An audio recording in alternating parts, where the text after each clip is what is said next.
Thomas Chandy LDF മന്ത്രിസഭയിലെ പുതിയ മന്ത്രിയായിട്ട് നാളെ വൈകിട്ട് 4 മണിക്ക് സത്യപ്രതിജ്ഞ ചെയ്ത് അധികാരമേൽക്കും. ഇന്ന് ചേർന്ന അടിയന്തര LDF യോഗത്തിലാണ് ഈ സുപ്രധാനമായ തീരുമാനമെടുത്തത്.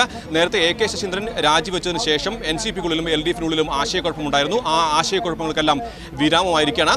NCPക്ക് അവകാശപ്പെട്ട അർഹതപ്പെട്ട മന്ത്രിസ്ഥാനമാണ് ഇതെന്ന ഒരു പൊതുവിലയിരുത്തലാണ് ഇന്നത്തെ LDF യോഗത്തിലുണ്ടായത്. NCP നേതൃത്വം LDF യോഗത്തിൽ ഇതാദ്യം ഉന്നയിച്ചു. CPM സംസ്ഥാന സെക്രട്ടറിയും മുഖ്യമന്ത്രിയും ഇതുമായി യോജിച്ചു പോവുകയും ചെയ്തു. തുടർന്ന് എല്ലാ കക്ഷികളുടെയും പിന്തുണയോടുകൂടി തന്നെ NCPയുടെ അടുത്ത MLA ആയ തോമസ് ചാണ്ടിയെ പുതിയ മന്ത്രിയായി അധികാരമേറ്റെടുക്കാൻ ക്ഷണിക്കാൻ തന്നെ LDF തീരുമാനിച്ചു. നാളെ വൈകിട്ട് 4 മണിക്കാണ്. ഇക്കാര്യത്തിൽ മറ്റൊരു തരത്തിലുള്ള ചർച്ചയിലേക്കും LDF യോഗം പോയിട്ടില്ല. ഇപ്പോഴുള്ള വിവാദങ്ങൾക്ക് എത്രയും വേഗം അവസാനിപ്പിക്കണമെന്ന ഒരു പൊതുധാരണയാണ് നേതൃത്വത്തിലുണ്ടായത്. ആ പശ്ചാത്തലത്തിലാണ് തൽക്കാലം NCPയുടെ അവകാശവാദം അംഗീകരിക്കുക.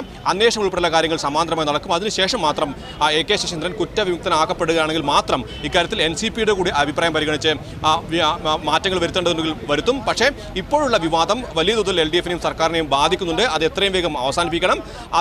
അതുകൂടി കണക്കിലെടുത്തുകൊണ്ടാണ് തോമസ് ചാണ്ടിയെ മന്ത്രിയാക്കണമെന്ന NCP സംസ്ഥാന നേതൃത്വത്തിൻ്റെ ആവശ്യം ഏകകണ്ഠമായി LDF അംഗീകരിച്ചത്. ഏകകണ്ഠമായി അംഗീകരിച്ചതാണ് നമുക്കിപ്പോൾ ലഭിക്കുന്ന സൂചന. വെറും അരമണിക്കൂർ മാത്രമാണ് LDF യോഗം നീണ്ടുനിന്നത്. അല്പസമയം മുമ്പ് നേതാക്കന്മാർ പുറത്തു വന്ന നേതാക്കന്മാർ മന്ത്രി സ്ഥാനം സംബന്ധിച്ച് സ്ഥിരീകരണം നൽകിയിട്ടില്ല. LDF കൺവീനർ വൈക്കം വിശ്വം ഇക്കാര്യത്തിൽ അഭിപ്രായം പറയുമെന്നാണ് പറഞ്ഞത്.